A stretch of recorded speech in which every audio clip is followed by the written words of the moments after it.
Hi, I'm Jim Tam, and I'm here today to talk to you about a new tool for diagnosing organizational problems regarding collaboration.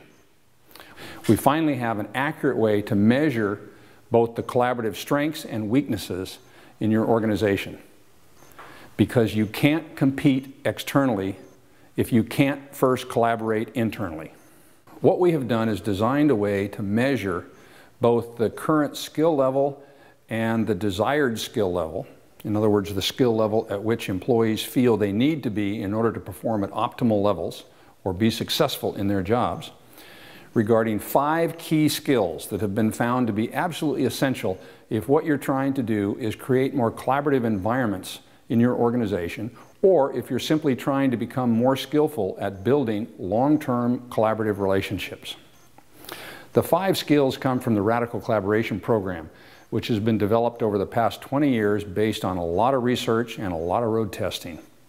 The 5 skills are collaborative intention, truthfulness, self-accountability, self-awareness, and negotiations and problem solving.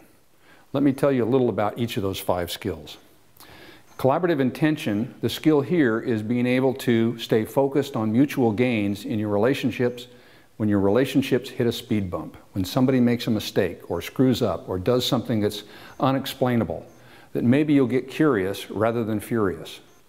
We have a little shorthand called staying in the green zone as opposed to going into the red zone. The green zone is a much more collaborative mindset. It's much more authentic and open. The red zone is much more hostile, more combative, more adversarial. So we ask people to take a look at whether they can stay in the green zone and be more collaborative, or they go into the red zone. The skill of truthfulness is being able to create an environment where it's safe enough for people to tell you the truth. You can't solve problems if people aren't going to tell you the truth. Self-accountability has to do with understanding what everyone's role is in any given situation, taking responsibility for all their actions, all their choices, either through action or non-action, and then also being accountable for both the intended and the unintended consequences of those choices. For self-awareness, we focus on a couple things. One has to do with FIRO theory, created by one of my mentors, Will Schutz. FIRO theory looks at certain behaviors that we engage in our relationships with other people, and helps us figure out whether those particular behaviors can either build collaboration and build compatibility or undermine it. The second part of self-awareness has to do with defensiveness, helping people get a better handle on their own defensiveness. Because defensiveness in relationships, if you're trying to solve problems or deal with conflict, is like a poison pill. If you're trying to solve a problem or deal with a conflict and people start getting defensive, it's like throwing blood in water to a shark. So staying non-defensive is a very important way of increasing your effectiveness whenever you get into difficult situations. The final skill, problem solving and negotiations, is something that we call interest-based negotiations, because it's based on the underlying interest rather than particular positions that people take. It's a way of negotiating your way through conflict in a manner that supports relationships rather than undermines the relationships.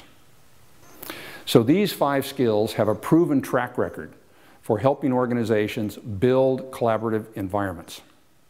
What we've done is we've created a questionnaire. It's an online questionnaire, 71 questions. It takes about 15 minutes to fill out. And each employee goes through, answers these questions, and we come up with several different scores. The first is a measure of their current skill level. The next measure shows where employees feel they need to be in order to perform at their best, in order to be successful in their jobs. Now, when we combine these 2 measures, there is usually a gap. Not always, but usually a gap between the current score and the desired score. Our belief is it's a combination of the current skill level and the size of the gap that have a big role in how effective that organization is. Now here you see a slide which shows that there's a separate analysis for each key skill, for each of the 5 key skills, and one, it's called a team average, which is an average of all 5 of the skills put together. The report that accompanies the scores has several different parts to it. The first is an introduction. It talks about how to use the report. It talks about what the 5 skills are. It gives you some background and overview of the report. The next part is the charts, and we have a different chart for each team that you're measuring. The third is an analysis of the scores for each individual skill. And there's a number of different possibilities for each skill depending upon the unique combination of skill level and the size of the gap. The analysis of each skill is followed by suggestions, and those suggestions are based upon the current skill level. The final part of the report is a coaches section, which gives an overview of some of the demographics. And I'll show you some examples of that in a few minutes. But let's take a look at some real scores right now. This chart shows the team indexes, meaning the average of all 5 skills, for a governmental organization where we surveyed 7 different teams. You can tell by looking at this chart, it gives you some valuable information about diagnosing where you should be spending your limited resources regarding training. If you have limited resources, you probably do not want to spend them on Team 3. You're probably going to want to go down to Team 5 and take a look at them, where they have much lower skills and a much larger gap. So let's drill down a little bit deeper and look at those particular scores. In this slide, you can see for each of the 5 skills and the team index, Team 5 scored very low on current skill levels and has a very large gap. So this is a team where the employees are saying, we are not skillful enough to succeed. We need some help.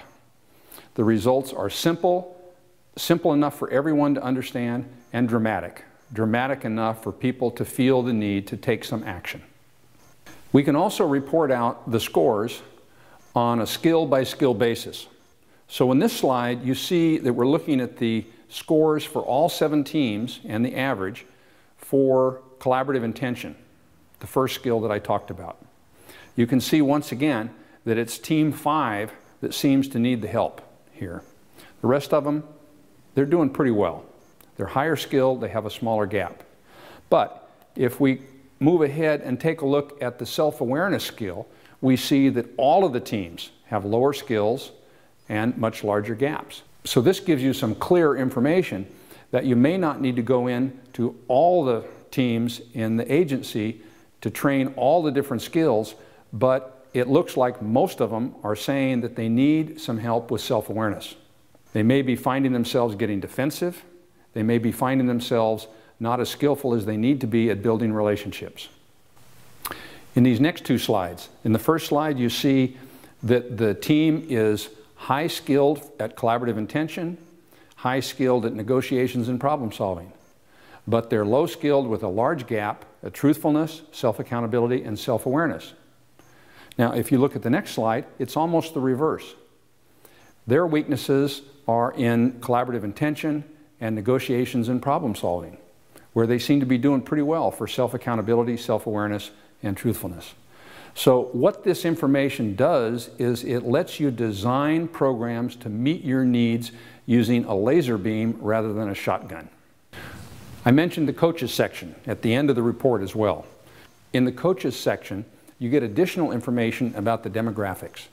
In this slide, you can see that the results of the survey are broken down by age category. And this particular slide shows that there was a dramatic difference in the way the older employees scored the agency than compared to the younger employees. In this slide, the scores are broken out by job title.